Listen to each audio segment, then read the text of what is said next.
All right, it's time for the inaugural test run of this 4x8 Harbor Freight trailer I've been putting together.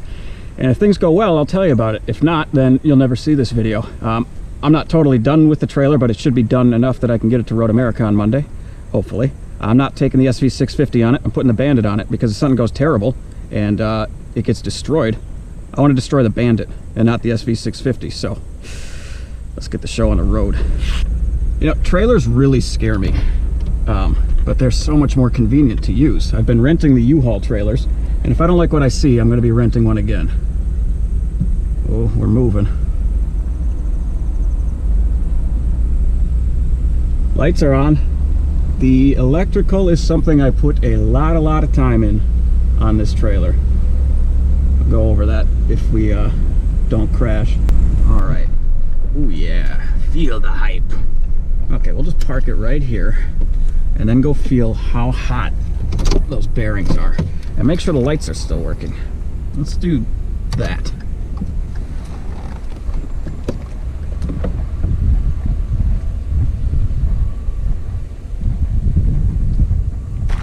Lights are working. What kind of animals right there?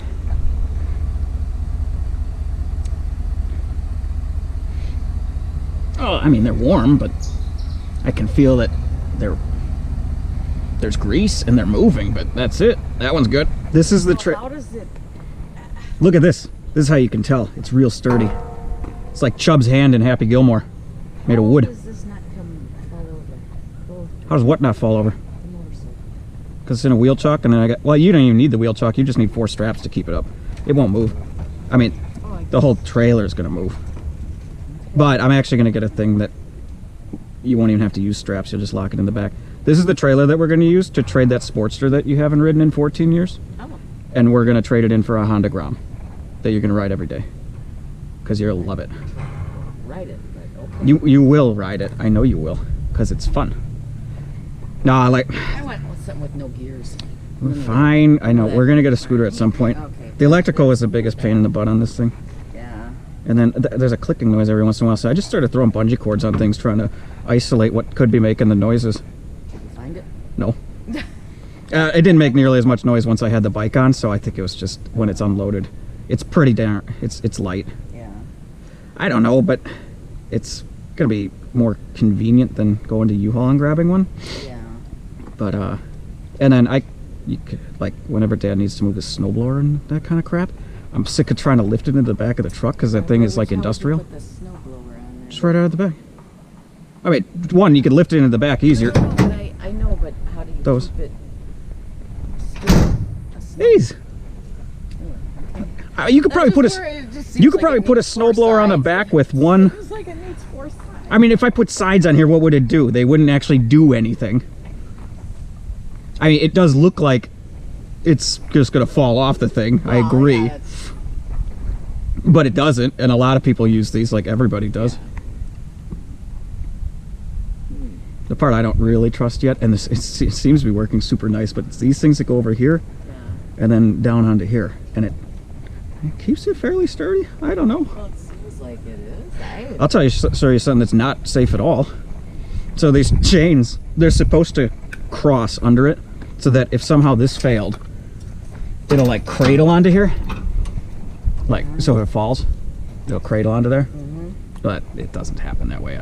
Not on this setup at all. Just saying. That's good to know. I know, so I'm just hoping it doesn't fall off. How come woodpeckers do that? Is that a woodpecker? I thought it was somebody hitting a tree with a baseball bat. Really? Why don't their beaks just break? I don't know.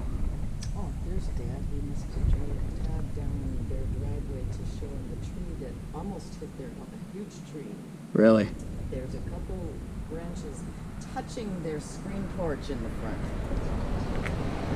That's no bueno. I was riding around, well, I was just testing the trailer in my neighborhood, and there's still a bunch of trees that are all down. Yeah, we didn't really have much here. That must have had something bad on it. Look at that. To tell the people in the house right now. I was doing a test run. Go for your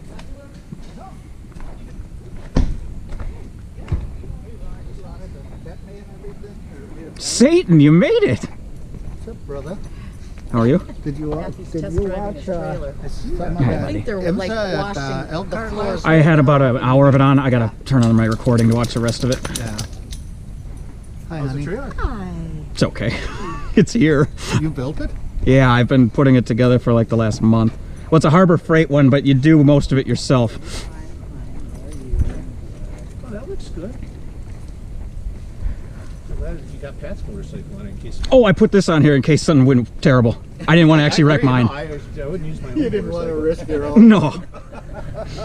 No, so I mean, my worry is the electrical, because the electrical that comes on this is terrible. So I ran a whole new set of it, and then I don't know much about trailers and bearings, so I put new bearings in here, and then Oh, you should. I put these on. Bearing buddies? Yep. Yeah. So these come with You the could just grease them. grease. There's a Zerk on the back. Sitting right on there. Yeah, you put the bearing buddies on, then you don't have to repack. Yeah. And then a deck I did in what is that? The Harbor Freight deck, whatever that stuff you actually put in bed liner. So this is bed liner. And then if I don't like it, if I feel like it's too slippery, what I was going to do is just mix some black diamond blasting sand and put another pass on it and make it like sandpaper. Sand, yeah. Mix some sand and put another coat on it. Nice. So I mean, Oh, it solid as Sears. Man. it's solid on here, but then the whole trailer moves. Yeah. Well, it's got shocks, right? It's got leaves. It's got leaves on it. Yeah. Is that something for a ramp? I have 2 ramps in there. Oh, in the thing. Yeah, Oh, yeah, you had those when you were up at Elkhart when you were camping. This is Yeah. nice. Let's go get the black motorcycle now. You can get a couple out of the garage. I was just telling Mom we're going to use this to get rid of the sports so she doesn't ride, and then we're going to trade it in for a Grom that she'll ride every day. What's a gram? It's a Little 125cc 4-speed. It's awesome. They're the best. You drove it that one, didn't you? Oops. Yeah. Did you drive it out of Chris and Pete's house? So where'd you get all the stuff for the trailer? You It's just a kit. online? The red, all that part, that's the kit. Yeah, it's for like $400 from Harbor Freight. Then you got to figure decking out on your own. And then I ran a bunch of wireless. And then it goes out. Yeah, it folds, and now the more I'm looking at this, oh yeah, this whole thing folds in half so you can stand it up. That's what the casters are for. So I was thinking that would be nice. Casters, yeah.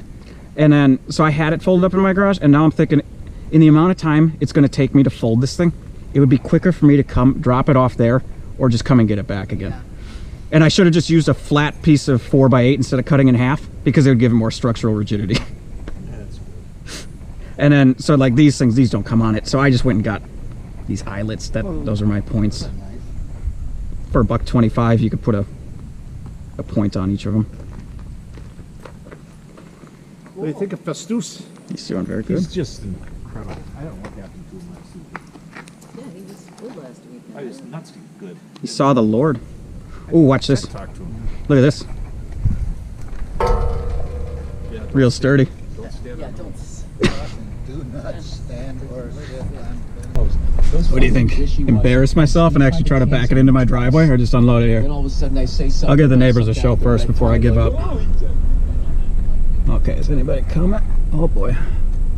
Oh, this is already fucked. This is already not gonna work.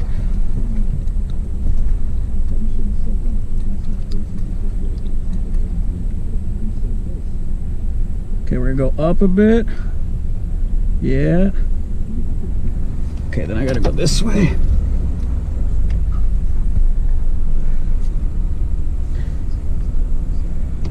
Okay, can this work? I'm not where I want to be. I mean, it's actually going up. Oh boy. Hey, that's going into the driveway. I mean, I can't complain about that. That right. This is a Christmas July miracle. Oh, actually, I don't know how far back it goes, so I don't want to put it through the fucking garage. That's pretty good. Obviously relative, and somehow I hit my windshield wipers when I was getting out and the turn signal, but you know, that's a graceful landing for me. All right, so I'll give you a full rundown on what I've done. I've touched on most of this during the video, but I guess this will be a little bit longer one, but it took me about a month to actually put this whole thing together. So I've watched so many videos from people that have done these types of things, and everyone does them a little bit differently, and I appreciate everybody that's made one of them. It made this a lot easier. There's a whole lot of gotchas that I would have been completely stumped on, so 100% appreciate everything that people have done on uploading these. So I'm uploading this one because I think I figured out a couple things that I didn't see in other ones. I got the decking on it last night, finally. So these are all 2-inch carriage bolts through there. And what I really should have done was buy a creeper from Harbor Freight, because I got up and down from the ground. It had to be no less than 60 times under it.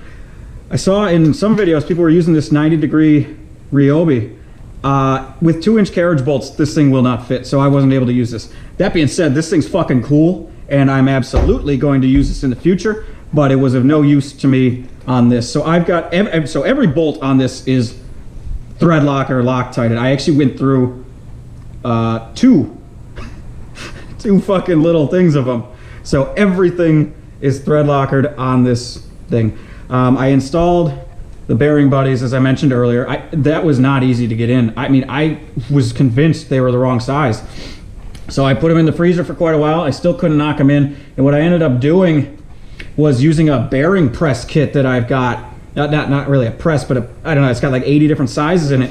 And I was able to finally line it up and I got lucky, whacked it in on one hit on one of them. And I was like, okay, so it can fit. And then I fought the other one for a long ass time. So it's Lucas red and tacky inside of there with new bearings inside of it. I did not replace the races, and I kept the old bearings because they actually seemed like fine bearings to me. The thing comes packed with a bunch of blue grease, and they've been making these trailers for like 30 years. And a lot of the videos you watch are like, oh, that's just straight up shipping grease, and you're not supposed to. I think the grease that was in these was supposed to be used as regular grease.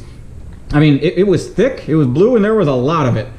The problem is, while the outside bearings were really well lubed, the inside bearings were dry. So if you didn't pull both those bearings off, like all the bearings off, I mean, you're screwed, because those inside ones are just gonna burn up. So I just did the whole thing.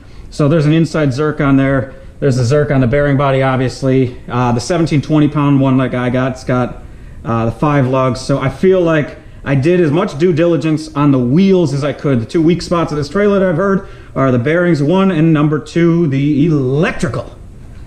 Electrical was the biggest part about this. So the way that, I mean, there's not much to it. There's 4 lights, 1, 2, and then 3, 4. The issue is that Harbor Freight says to ground these rear lights here to like right here. And well, that doesn't work because it's painted surfaces. The other thing is, this hinge connection point to make contact with the front of the trailer, I grease these in between here. So if I was depending on contact through the hinge, well, I don't have it. What I ended up doing took me a very, very long time, but I think it was the right thing to do, because I think despite the fact it took me an entire day to do up the wiring on this, it's going to save me in the future. What I did, this white wire off of here, off of the plug, you've got the ground off of it. What I did is I ran an independent ground on both sides. That's why you're seeing a white wire from both of these. So it does not come with a ground to both sides, which meant I needed to make a split there, and I needed to make a split there, and I needed to make a split there. Every one of my connections I put together with these, whatever these things are. I really like these brass terminals, these Japanese 3.5 millimeter ones, I think that they are. Yeah, so every one of those is covered up with one of these. I use my soldering iron on them, and I am not a great soldering iron person, but that strengthened them quite a bit so they won't pull apart. And then every 1-to-1 connection I got turned on to these. These are low temperature solder like connectors. And what you do is, so I used them on the back here, use a heat gun to actually melt the solder in these after putting the wires together. And I'd show you, but obviously I can't pull the deck off anymore, so I can't really give you a great view. But these things worked really awesome. I like these quite a bit. And that was really nice. So you just need a heat gun for those. It comes with these like splice butt connector type things. I would straight up throw those in the trash. I wouldn't even touch them. It comes with a license plate holder. I'm in Wisconsin, and in Wisconsin, you do not have to register you do not need a plate on a trailer that is under 3,000 pounds fully loaded. So like the weight of the trailer plus your payload. If it's under 3,000, you don't need a license plate for it. That was an interesting thing researching it, because what if I take it to Illinois?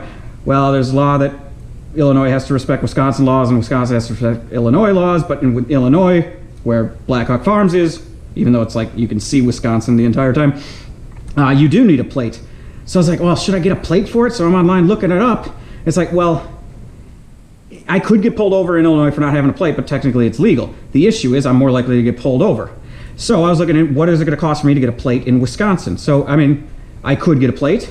I'd have to register it and get the plate. And then I'm paying $160 a year to have a plate in the off chance that I get pulled over in South Beloit, which I'm in for all of about 450 feet.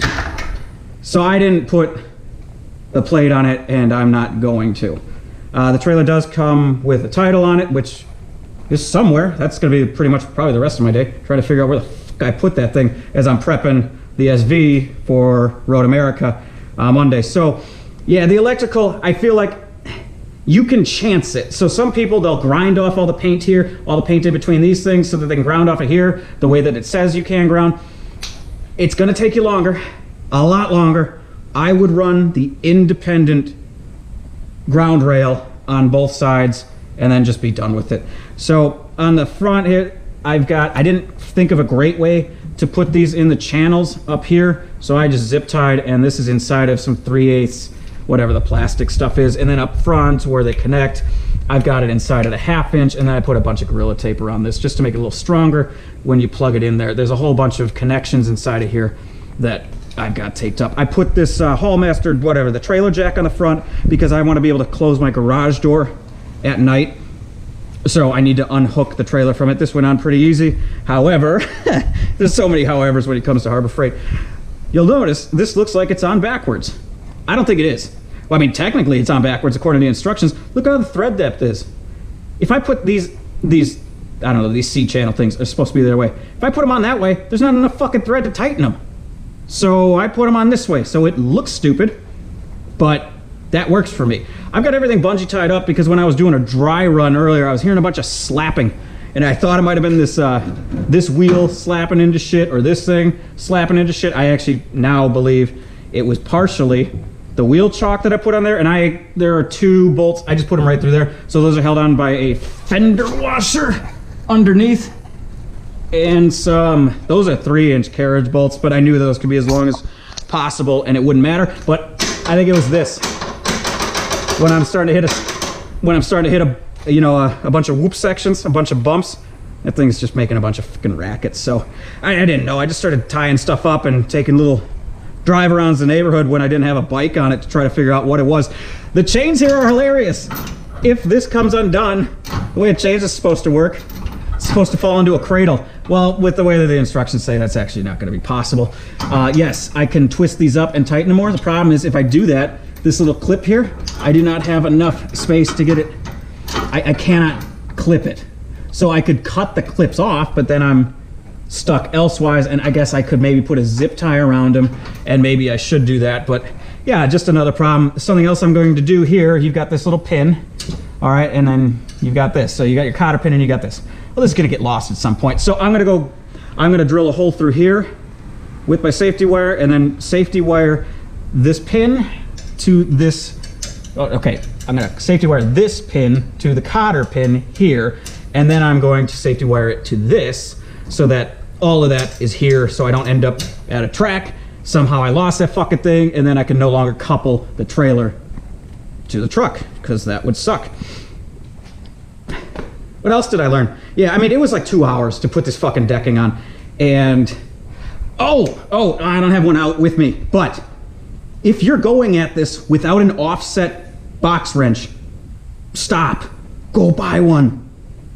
I watched a bunch of videos of people trying to connect so much of, or put this thing together without offset wrenches. Guys, go get an offset wrench and get an impact wrench. So a Ryobi impact wrench, you should have one if you're doing anything mechanical. I waited way too long to get an impact wrench, and it's one of those things where I was mentioning the TRS is something that people talk about, that they should have bought it sooner. An impact wrench, not an impact driver, an impact wrench. Go get one. It's gonna change how you do shit in your garage. The fuck was the other thing I was just talking about? Well, the offset wrench. I mean, get those. You should definitely have those. Yeah, I lost my train of thought there. For tie down points, so I never put on all of these things that come around here because I knew I wasn't going to put not decking, but railings all around it. It comes with all these. These are just going to be big old rust spots that end up on it. So I bought these. These are like, what are these? 3-inch, 3/8 eyelets all around there. So I think I put 8 of them on here. I might put a couple more of them in some of those spots. It just give me tie down points. Luckily that the TRS should knock out the need for all the tie down points, but I knew that this was always going to be, well, the track bike will have the TRS eventually on it. I want to be able to use this trailer for other things, like, you know, when this Bandit dies, because it's a thing that it does, so that I could throw it on here. So to be able to put the Baxley Sport Chuck, whatever it's called, put that on the front. It's just 2 bolts. I can get under there, pop it on off, easily move a motorcycle around. If I got to move a snowblower around, something like that, I can do that. It's a really fucking long video, sorry about that. But if anybody has recommendations on what to do, this is an open canvas. So yeah, long video, probably most people don't care. I need a spare wheel. I need to get one from Harbor Freight, and that's about all I know. I will give one update at the end of the year after I do a couple of days with the TRS, hopefully, and I'll tell you if I actually recommend getting this trailer, because I can tell you it's not been a walk in the park to put it together. There's been a lot of work on it, and there's been a lot of money into it. So it might be better to buy pre-built, but you know, that drive out, I was about a 30-minute drive there, 30-minute drive back. Works pretty good. I'm happy to have it. I'm trying to figure out if it was worth it. You watched this part, thanks for watching.